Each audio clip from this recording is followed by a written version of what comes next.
बेपरवाह बेलगाम, Mossad को चकमा देने में माहिर, मोसाद की आंखों में धूल झोंकने में धुरंधर।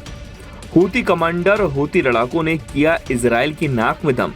हूती की ललकार अभी भी दमदार और बरकरार।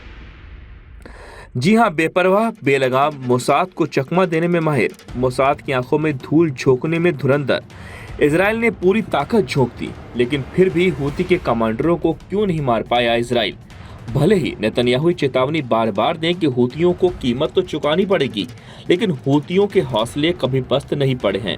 हूती विद्रोही बार बार निर्दोष लोगों पर मिसाइल अटैक कर रहे हैं। इसके बावजूद हूतियों का कुछ भी नहीं बिगड़ पा रहा इजराइल अपने अटैक में हूती के किसी भी बड़े कमांडरों को नहीं मार पाया। हूती की ललकार अभी भी दमदार और बरकरार है। सवाल उठ रहा है कि पूरी ताकत झोंकने के बाद भी इजराइल हूती के कमांडरों तक क्यों नहीं पहुंच पा रहा? इजराइल के रडार अब तक हूती के लड़ाके हैं। इजराइल के रडार पर अब हूती के लड़ाके हैं। इजराइल ने हूती लड़ाकों के खिलाफ एक बड़ा ऑपरेशन चलाया। इजराइल ने हूती के मिलिट्री चीफ और यमन के राष्ट्रपति को भी मारने की कोशिश की, लेकिन निशाना चूक गया। इतना ही नहीं, इजराइल के इस ऑपरेशन में आम नागरिकों की तो मौत हुई, लेकिन हूती का एक भी कमांडर नहीं मारा गया, वो भी तब जब ईरान जैसे देशों में इजराइल का ऑपरेशन सफल रहा। अब आपको बताते हैं कि आखिर क्यों नहीं मार पाया इजराइल। लैंग्वेज डिकोड करना मुश्किल।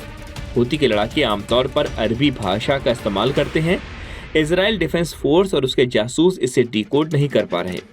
हाल ही में इजराइल की सरकार ने सभी खुफिया अधिकारियों से अरबी भाषा को सीखने के लिए कहा है। हूती के लड़ाके कोडवर्ड में बात करते हैं, जिसके कारण उसकी गतिविधियों को मोसाद या CIA के अधिकारी आसानी से नहीं पकड़ पा रहे। यही वजह है कि इजराइल पूरी तैयारियों के बावजूद हूती के बड़े लड़ाकों को नहीं मार पा रहा। दूसरी बड़ी वजह है अधूरी तैयारी। दरअसल ईरान और अन्य देशों में सफल ऑपरेशन चलाने के लिए इजराइल ने कई सालों तक तैयारी की थी। जासूसों की एक ब्रिगेड खड़ी की थी, लेकिन यमन में भी अभी तैयारी की प्रक्रिया चल रही है। मोसाद के जासूस अभी उन जगहों की लिस्ट तैयार कर रहे हैं जो हूती के लिए अहम है। कहा जा रहा है कि इजराइल एक साथ इन ठिकानों पर हमला करेगा। वहीं एक सबसे बड़ा कारण ये भी है कि हूती विद्रोहियों के संगठनों में कमांडरों का पद नहीं होना भी मोसाद के लिए पहेली है, जिसके कारण इजराइल डिफेंस फोर्स के अधिकारी हूती के कमांडरों को टारगेट किलिंग नहीं कर पा रहे, जबकि ईरान और हमास में कमांडर और अन्य पदों पर आधिकारिक नियुक्ति की गई थी, जिस वजह से उन्हें ट्रेस करना संभव हो सका था। हूती के मिलिट्री चीफ अल हूती के अलावा किसी भी कमांडरों का कोई लेखा जोखा नहीं है।